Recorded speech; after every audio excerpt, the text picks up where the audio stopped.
जो तुझको मंजूर नहीं था भूल गए इस प्यार जो तुझको मंजूर नहीं था भूल गए इस प्यार के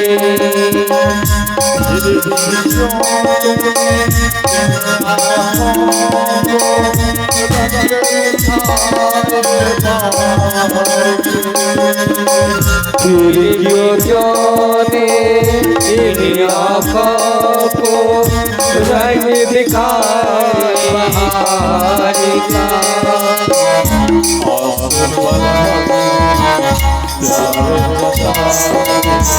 साथ बता के प्यार जता के ऊपर वाले ऊपर वाले ऊपर वाले ऊपर वाले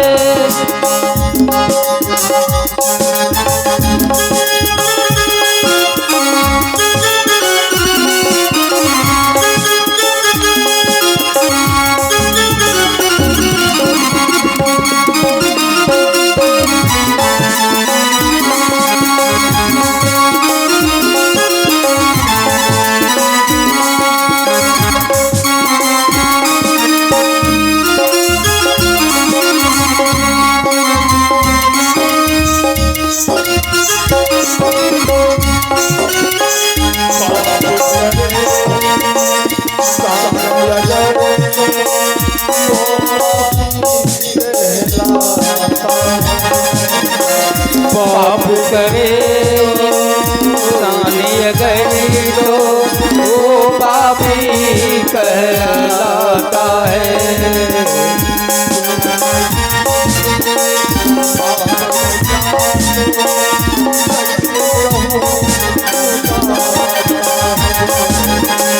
तूने भी तो पाप किया है कैसे कहे तू आता है।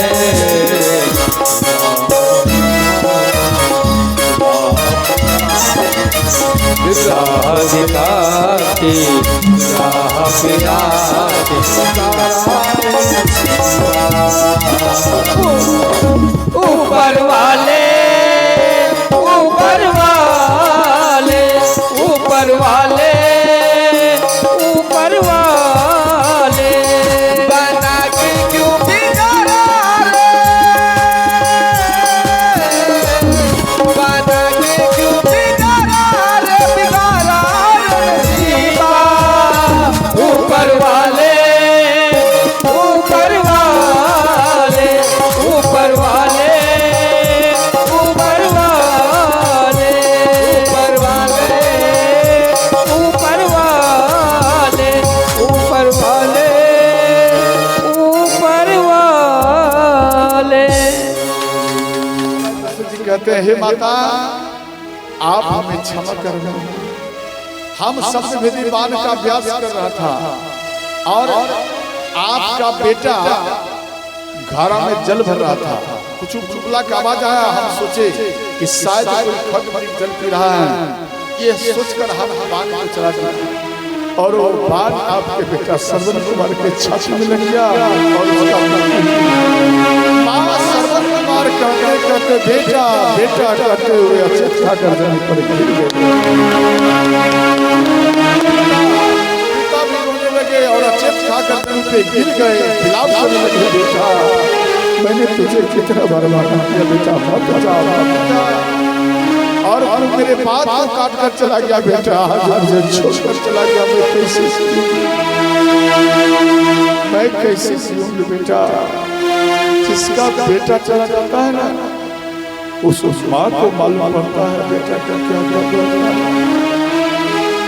जिसका बेटा चला गया बेटी चली गई उस माँ को पहाड़ के जैसा दुख होता है और वो माँ होती है बेटा को याद करके ध्यान देना, वो माँ कितना भी पीड़ित हो जाएगी परंतु अपने बेटा को नहीं भूल पाएगी।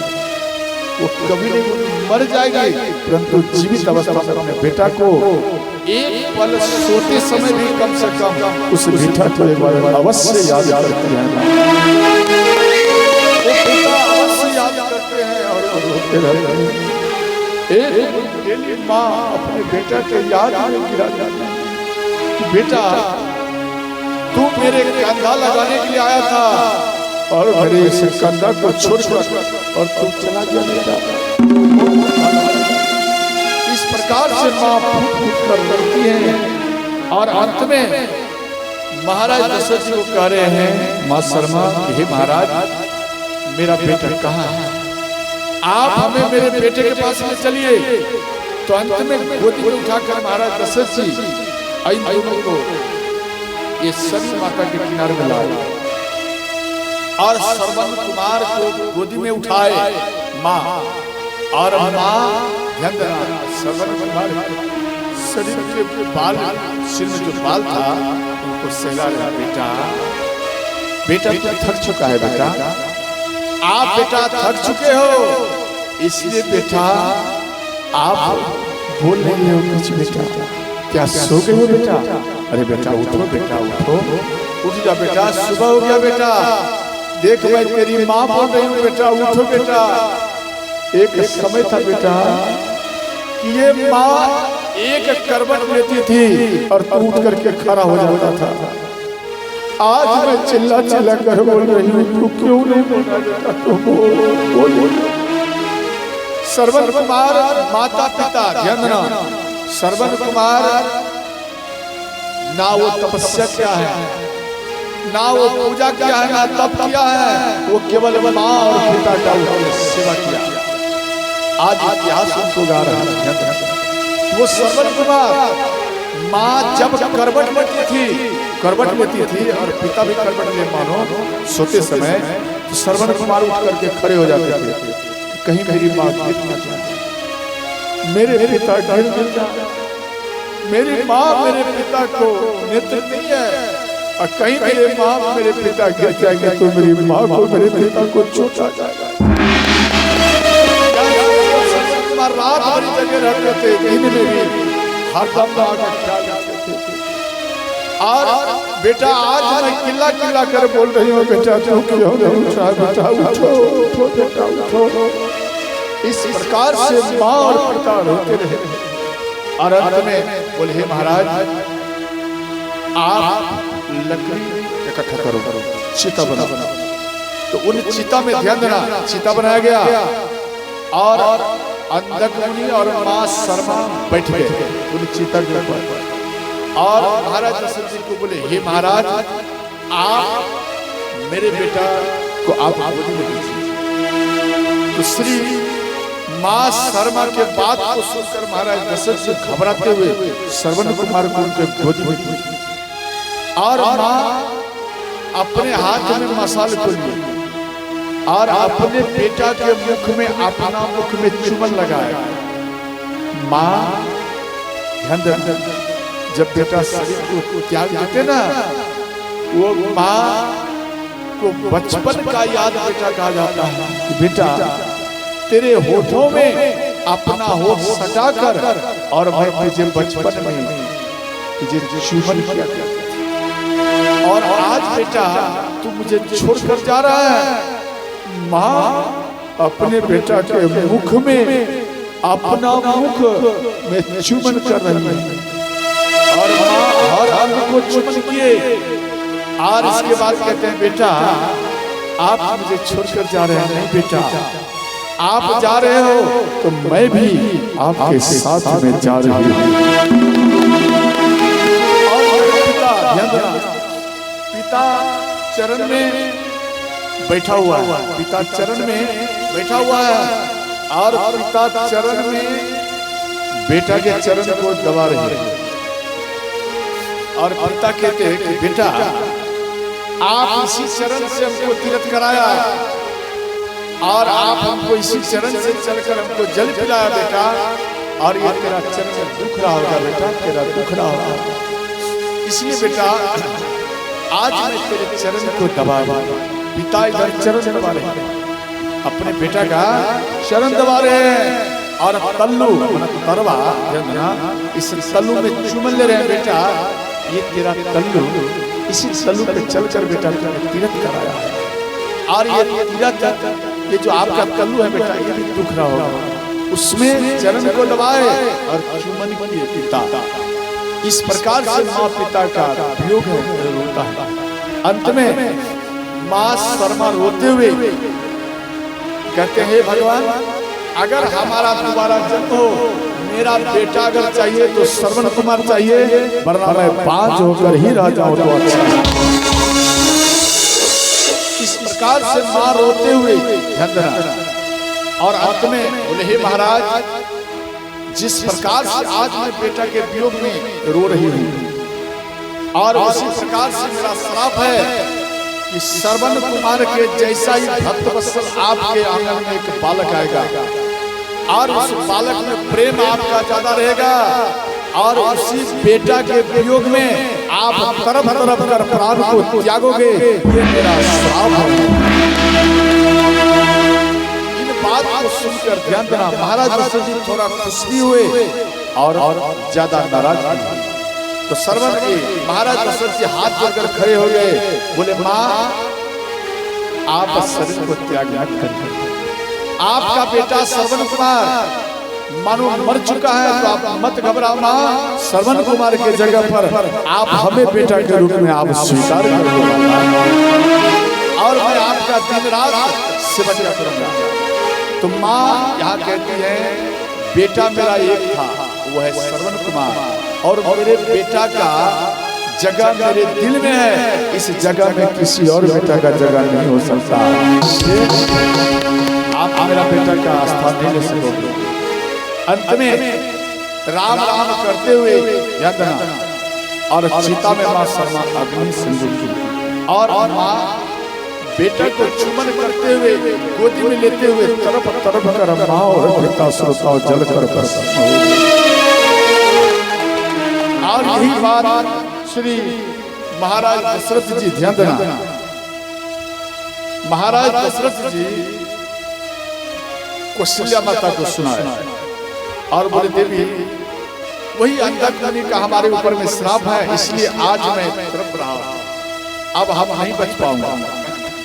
और अंत में राम थोड़ा छवि दिखाया तो महाराज दशरथ जी जिधर जिधर देखे उधर उस बेड पर से छलांग मारना और दौड़ते हुए आगे बढ़ जा और दौड़ते हुए जाकर राम समझकर उसको उल्लंघन करे, परंतु वो खुट्टा था, पिलर था।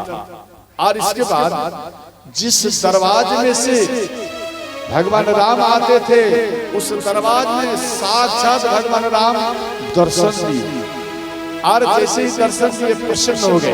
ध्यान देना ये प्रसन्न हो गए और प्रसन्न में ध्यान देना ये प्रसन्न होकर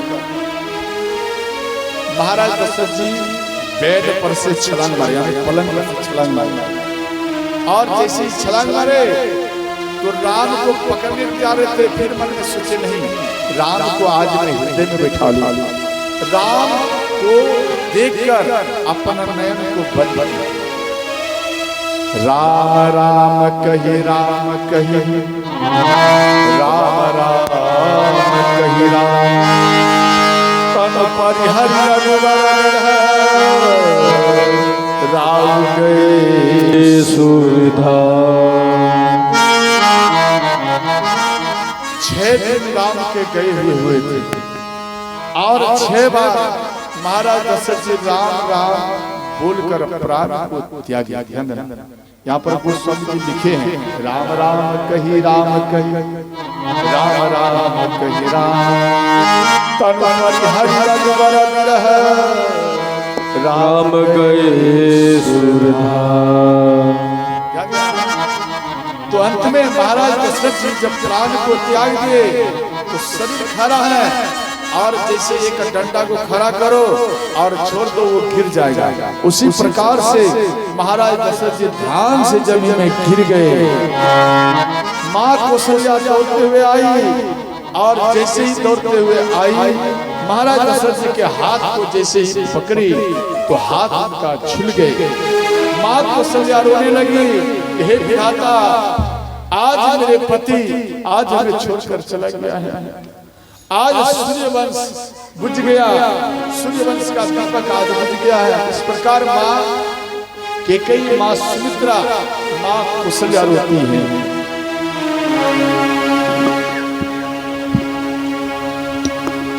बना के क्यों बिगाड़ा रे, बना के क्यों बिगाड़ा रे, बिगाड़ा रे नसीबा ऊपर वाले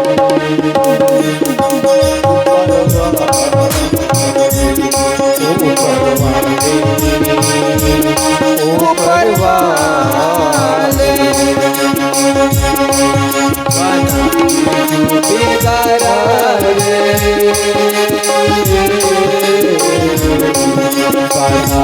क्यों बिगाड़ा रे, बिगाड़ा रे नसीबा ऊपर वाले, ऊपर वाले, ऊपर वाले, ऊपर वाले।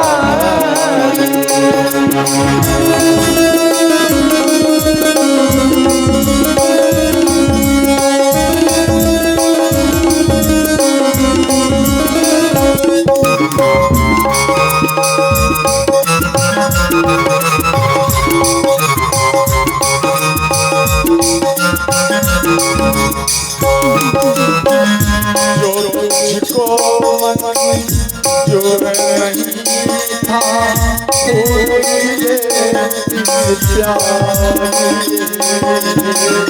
जो तुझको मंजूर नहीं था, फूल खिले इस प्यार के।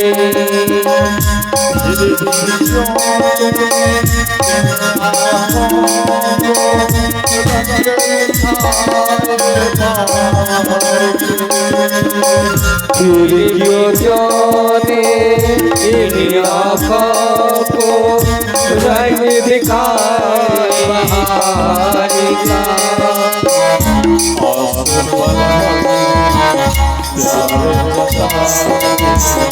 आस बना के प्यार जता के। ऊपर वाले, ऊपर वाले, ऊपर वाले, ऊपर वाले।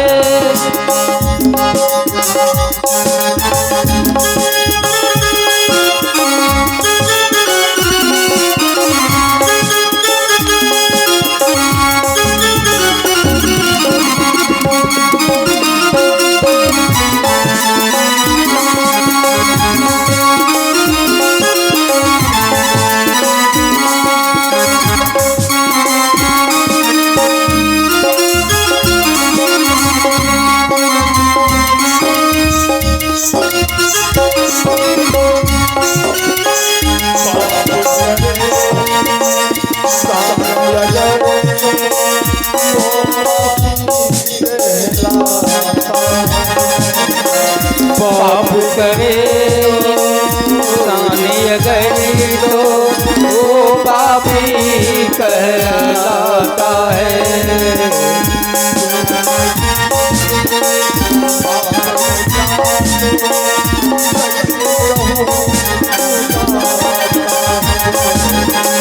तूने भी तो पाप किया है, कैसे तू बताता है।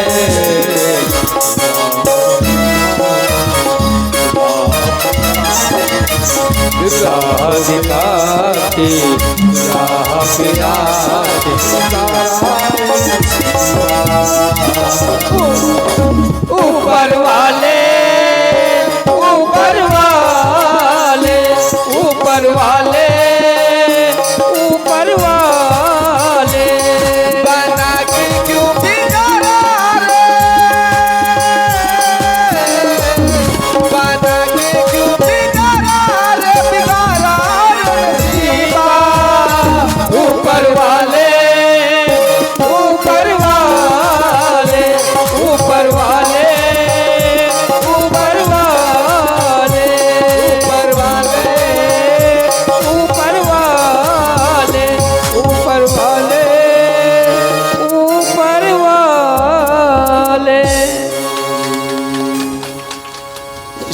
प्रकार से माँ कौशल्या रोते रही और अंत में गुरु वशिष्ठ को इस बात का मालूम पड़ा तो गुरु वशिष्ठ आए और तीनों माताएं को समझाए। इसके बाद एक लकड़ी का कुंड बनाया, यानी लकड़ी का एक नैया टाइप का बनाया और उसमें तेल दे दिए और महाराज दशरथ जी के शरीर को रख दिया गया।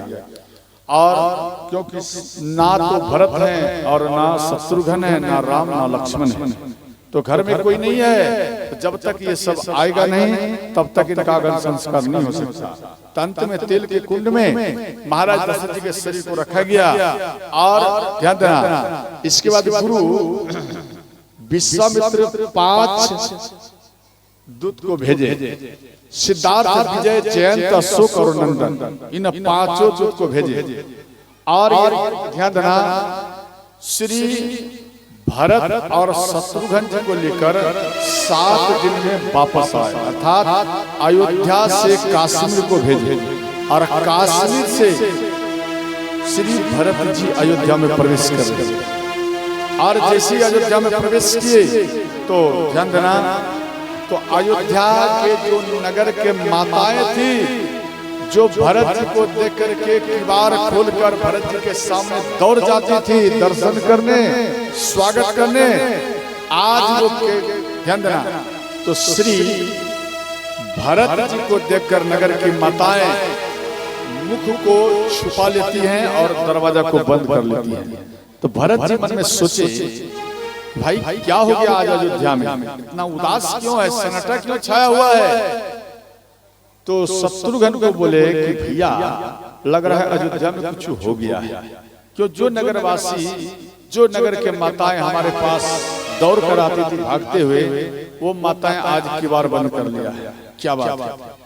तो अंत में इतने में महल के पास में आया और इधर माँ कैकेयी को मालूम पड़े, तो माँ कैकेयी, ध्यान देना, माँ कैकेयी प्रसन्न होकर आरती के थाल को सजाए और दौड़ते हुए महल से बाहर में आकर भरत जी के हाथ को पकड़कर अपने महल में माँ कैकेयी भरत को लाए। और जैसे ही लाए, ध्यान देना, जैसे ही लाए तो श्री भरत जी कहता है, माँ क्या बात है, आप सफेद वस्त्रों में हैं और मेरे भैया राम कहाँ है। देखो, प्रथम शब्द में राम को ढूंढा और दूसरा शब्द में माँ सीता कहाँ है, मेरे पिता कहाँ है और मेरे भैया लक्ष्मण कहाँ है माँ। तो इस बात को सुनकर ध्यान देना, तो कैकेयी माता बोली कि बेटा मेरा नहर का समाचार बता, बात को काट रहे हैं, मेरा बेटा का मन मेरी तरफ, ये सब बात को छोड़ बोलो बेटा मेरे नहर का समाचार बोल। तो यहाँ श्री भरत जी कहते हैं, नहर का समाचार माँ सब ठीक है, पहले ये बता मेरे भैया राम। तो माँ कैकेयी सोच लिए नहीं, ये बात बिना पूछे नहीं छोड़ेगा। अंत में भरत जी बोले, माँ बोली कि बेटा आप जी भर के राज करो, आपके पिता से हम तेरे लिए वर मांगे, 2 वर तेरे पिता के पास में थे, राम का राज तिलक होने वाला था और इसलिए हम मांग लिया। तो भरत जी बोले, माँ आपने क्या मांगा जरा बताओ। बोले बेटा तेरे लिए हम राज सिंहासन मांगे हैं और दूसरा वर क्या मांगे। बोले दूसरा वर मांगे हो राम के लिए 14 वर्ष वनवास, और राम चला गया वनवास, उसके पीछे में सीता भी गई और बार बार लड़ते थे लक्ष्मण सबसे, वो लक्ष्मण भी लड़ने वाला चला गया। बेटा अब तेरे ऊपर कोई खतरा नहीं, अब तू जी भर के राज करो बेटा, आप जी भर के राज करो। और 14 वर्ष जब बीत जाएगा तो राम को मन वन में ही लग जाएगा, वो अयोध्या वापस नहीं आएगा, इसलिए आप जी भर के राज करो। तात तात तात पर भूमि तल प्यार व्याकुल भैया भैया कह करके श्री भरत जी भूमि में पछाड़ खा कर गिर गए। इतने में मंथरा उधर से सुंदर वस्त्र पहनकर, ध्यान देना, इधर श्री भरत जी के मुख में जल छिटे, भरत जी होश में आए और सुंदर वस्त्र पहनकर मंथरा और आभूषण गले में, नाक में, सिर में और चरण में कैसा होना चाहिए, बाजूबंद कैसा होना चाहिए, सब सुंदर वस्त्र पहनकर और छम छम करते हुए आ रहे थे। भरत जी देख लिया शत्रुघ्न जी, और शत्रुघ्न जी कहते हैं भैया इसमें हमारे परिवार का कोई दोष नहीं है, इसमें मेरे घर को बिगाड़ने वाली ये मंथरा है, यही मेरे घर को बिगाड़ दिया और मेरे भैया इसी के कारण बन चला गया है, इसलिए हम आज मंथरा को जीवित नहीं छोड़ूंगा। श्री शत्रुघ्न जी दौड़ते हुए गए और उसके केस को पकड़ कर, ध्यान देना, उसके पीठ में कुबर थे, समझ गए कुबर, उसके कुबर में, ध्यान देना, भरत जी कसकर एक लात मारे और मंथरा ध्यान से जमीन में गिर गए और उसके मुख में रक्त बहने लगे। तो श्री भरत जी को दया लगे, भरत दया निधि तो ये भरत जी राम के जैसे स्वभाव के और भरत जी को दया लगे और दौड़ते हुए गए और मंथरा को मारने से बचाया। भरत शत्रुघ्न जी को रोक दिए, बोले भैया इसमें मंथरा का दोष नहीं है, इसमें अपना परिवार का दोष है। ध्यान देना, भरत जी कहते हैं कि भैया आप 10 हंडी को रखिए, ध्यान देना परिवार की बात बोल रहा हूं, आप 10 हंडा 20 हंडा इस बीच में रख दीजिए, एल्युमिनियम वाला, ध्यान देना आप रख लीजिए और सुबह से शाम तक बगल में आप बैठे रहिए और शाम से रात तक बैठे रहिए, फिर रात के बाद फिर सुबह होगा, सुबह से फिर शाम तक बैठिए, क्या वो हंडा आपस में आवाज करेगा? बताओ जल्दी से। आप 20 हंडा समझते,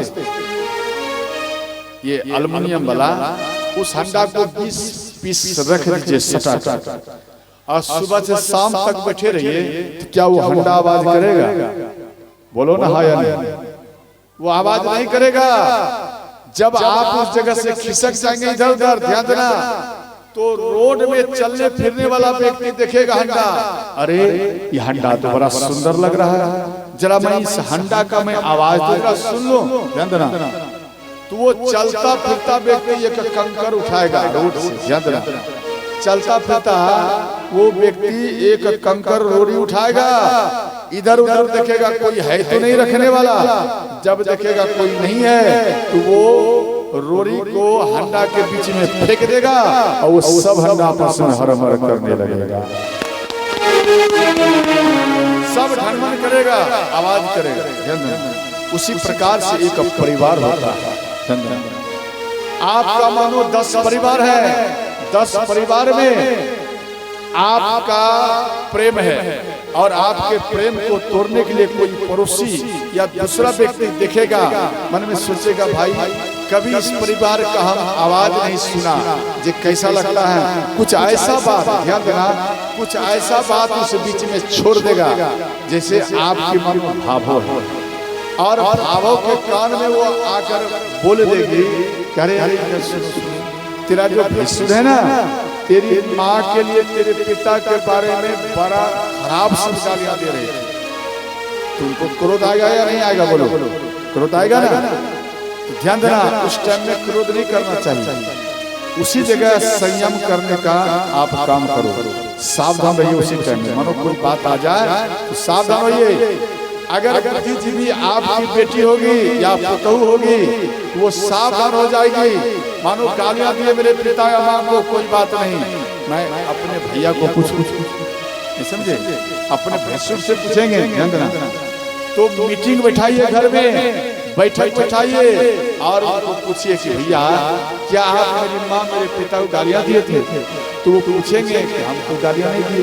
तो फिर अच्छा बता कौन बोले? तो फलाना व्यक्ति का छुपाओ मत, उनका नाम बोलो। जैसे ही आप ऐसा भाव रखेंगे बोल देंगे। याद रखना, अगर आप अपने अंदर में ऐसा भाव रखेंगे विचार रखेंगे और बोल देंगे फलाना व्यक्ति हमको कठोर वचन आपके बारे में बोल दिया है, तो ध्यान देना, तो वो चोर पकड़ा जाएगा, उसको दंड दिया जाएगा। अगर आप मन में बैठा के रखेंगे, छुपा के रखेंगे और आप घुट घुट कर रोते रहेंगे, तो वो चोर बार बार फायदा उठाएगा और आप सब परिवार आपस में बार बार लड़ते रहोगे। आप समझ गया? इसलिए किसी प्रकार का समस्या आवे या किसी प्रकार का कोई बात आवे, आप आपस में मीटिंग करिए, इसके बाद आप कोई स्टेप लीजिए तो अच्छा होगा और आपके परिवार में कोई दूसरा व्यक्ति फायदा नहीं उठा पाएगा। बात समझ गया? या भरत जी को कह रहे हैं, भरत जी कह रहे हैं शत्रुघ्न को, भैया इसमें मंथरा क्या दोष? मंथरा का कोई दोष नहीं है, इसमें दोष तो मेरे परिवार का है। मानो ये कुछ गलती बोल दिया है वो ठीक है, परंतु गलती जो बोल दिया सुनने वाले के अंदर में होना चाहिए कि ये गलती किस प्रकार से बोल रही है, तो मेरे परिवार के अंदर में होना चाहिए। तो अंत में इसका कोई दोष नहीं, छोड़ दो। माँ कौशल्या के पास में माँ माँ कहते हुए भरत जी आ रहे हैं। माँ कौशल्या उठ करके खड़ी हुई और 7 दिन से, ध्यान देना, 7 दिन से 8 दिन से माँ कौशल्या भूखी प्यासी थी। इसलिए जैसे ही भरत जी माँ माँ कहते हुए आ रहे थे तो माँ कौशल्या सोची कि राम आ रहे हैं। क्यों? राम और भरत के एक जैसा आवाज, एक जैसा उसका रूप भी था। तो श्री भरत जी का आवाज सुनकर माँ कौशल्या उठ करके खड़ी हुई और शरीर में चक्कर आया और धड़ाम से जमीन में गिर गए। और जैसे ही गिर गई तो दौड़ते हुए भरत जी गए और माँ के सिर को अपने गोदी में जल छीटे। उसके बाद बोले, माँ मेरे भैया राम कहाँ है? और मेरे पिता कहाँ है? मेरी माँ सीता कहाँ है? मेरे भैया लक्ष्मण कहाँ है? बोले, बेटा अनर्थ हो गया, ये अनर्थ हम केवल देखता रहा और बेटा हम कुछ नहीं कर पाए। तो अंत में पिता के पास आए, पिता के हाथ को, पिता के सिर को, पिता के चरण को छूकर श्री भरत जी रात भरी पिता पिता कहकर रोते रहे। इसके बाद वामदेव वशिष्ठ आए और वामदेव वशिष्ठ श्री भरत जी को समझाए कि देखो आप पुत्र हो, पुत्र का कर्तव्य है, जो पिता आपको कांधे पर लेकर बाजार घुमाया, घर घुमाया, आंगन घुमाया, मेला घुमाया, और उस बेटा का भी कर्तव्य होता है कि पिता जब मर जाए तो उसके अर्थी को कांधे पर लेकर और शमशान घाट पर लेकर जाना चाहिए। एक पुत्र का कर्तव्य होता है, इसलिए आप अपने पिता का अगर संस्कार कर। तो ध्यान रहा, तो अंत में एक विमान बनाया गया, उस विमान में महाराज दशरथ जी को रखा गया और लेकर जा रहा है। ध्यान देना, जब लेकर जा रहे थे तो नगरवासी सब महाराज दशरथ जी को देख करके रोने लगे। जी देखो, आज मेरे महाराज जी, हम समाज में किसी को किसी प्रकार का कष्ट हो जाता था और वो महाराज दौड़ते हुए आते थे और मेरे पास में और मेरे दुख को वो सुनते थे और वह भी सुनकर दुखी हो जाते थे। ऐसे महाराज अब कहाँ मिलेगा? अब ये महाराज हमें छोड़कर जा रहे हैं। सब नगरवासी सब रोते हैं।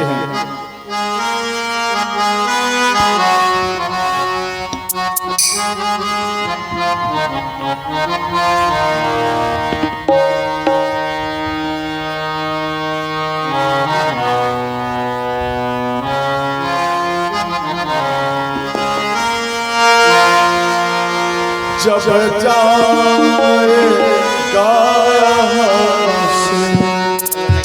कुछ भी साथ होगा, 2 गज कफन का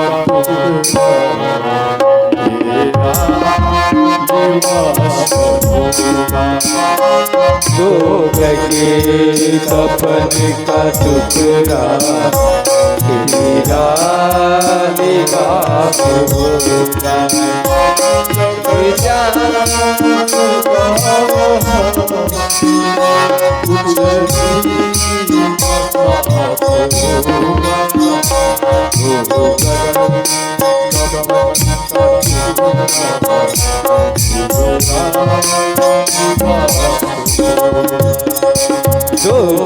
लगे कफन का टुकड़ा तेरा निवास होगा।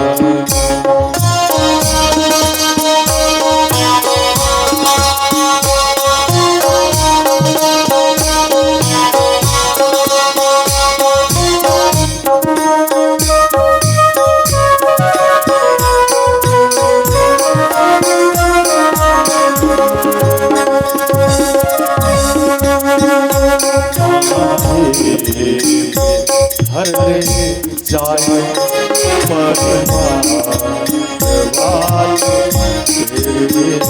कांधे घर ले जाए परिवार काल तेरे। जब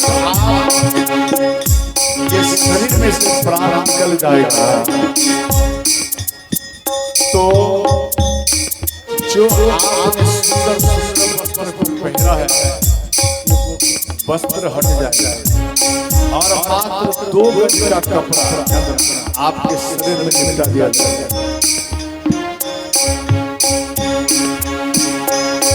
और आपके जो परिवार है वो आपको कांधे पर लेकर जाएगा।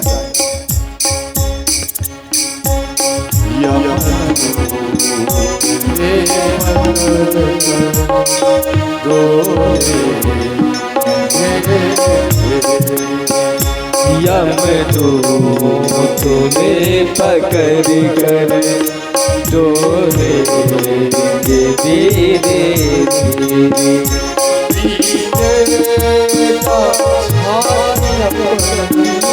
पीटेगा छाती अपने। कौन सा लगता है मानो जिसका बेटा चला गया या जिसका मानो माँ चली गई बेटा कब रुके बेटा कब रोएगा और बेटी ज्यादा रोती है क्यों? आज मेरे पिता से मेरी माँ थी तो मेरा ये नहरा थी और आज मेरी माँ मेरे पिता आज मुझे छोड़कर जा रहे। माँ आपके चले जाने के बाद ना जाने लोग पूछेगा या नहीं पूछेगा।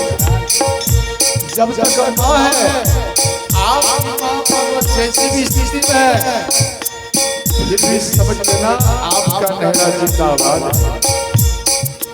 अगर माँ चली गई तो मेरे में पावर घट जाता है उस बेटी के लिए। इसलिए वो बेटी माँ के याद तो कर कर वो बेटी बार बार वो रोती है। पीटेगा छाती अपनी पीटेगा छाती अपनी मनवा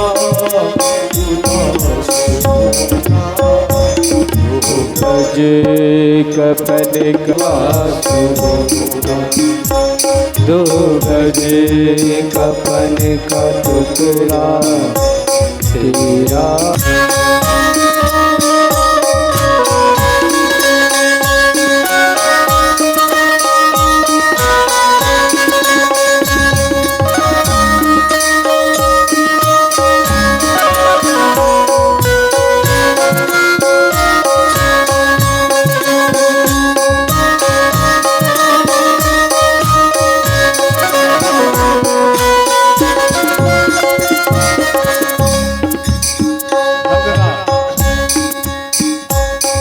जब किनारे में जाते हैं लेकर तो आप उनके शरीर को लकड़ी को इकट्ठा करते हैं तो कहाँ में लकड़ी मोटा लगेगा और कहाँ पतला लगेगा। इस प्रकार से आप सोच करके लकड़ी को रखते हैं।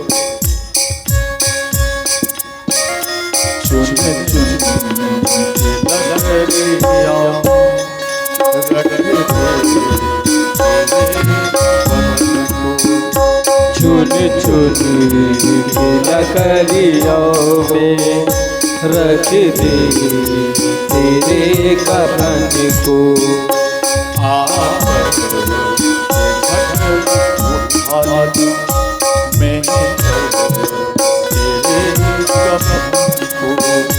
आकर घटे उठा ले मैं तेरे कफन को।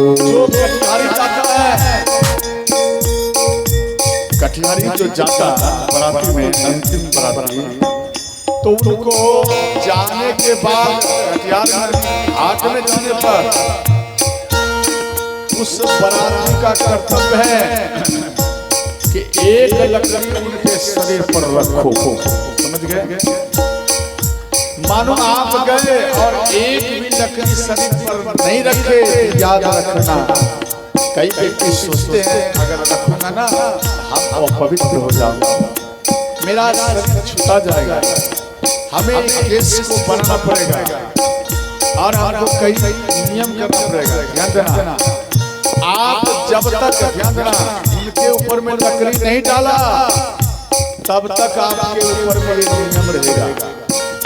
और अगर एक लकड़ी याद करके ध्यान देना, प्रेम का याद करके एक गिरा कर अगर उस भाई या मित्र या चाचा या पिता समझकर ध्यान देना अगर लकड़ी को रख दोगे तो याद रखना जो व्यक्ति जा रहा है उसका ही अभिषेक हो जाता है। हर जन्म का अभिषेक हो गया, आपके संकट को आपके कष्ट को हरण करते हुए वो अपने साथ लेकर चले जाएंगे। ध्यान देना, आपको निर्मल बनाकर चले जाएंगे और आप निर्मल हो जाओगे। इसलिए एक लकड़ी रखा करो। जो व्यक्ति नहीं रखा समझ लो वो जिंदगी भरी वो अपवित्र है।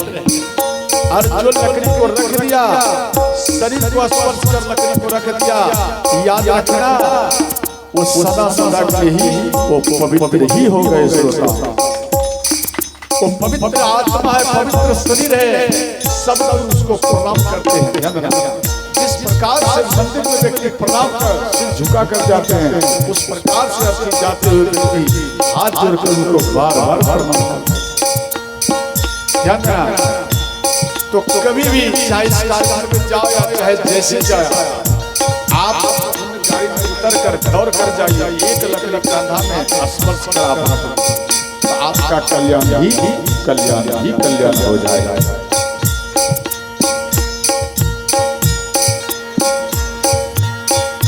चुन चुन के लकड़ी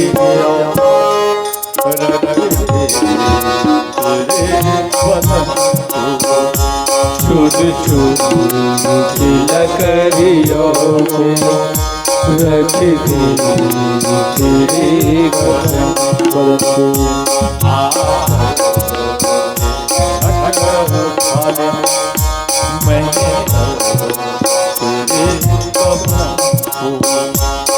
आकर उठा ले मैं तेरे कफन को।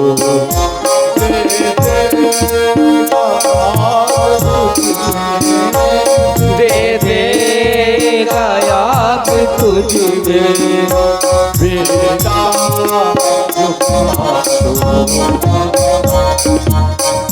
एक बात बताइए,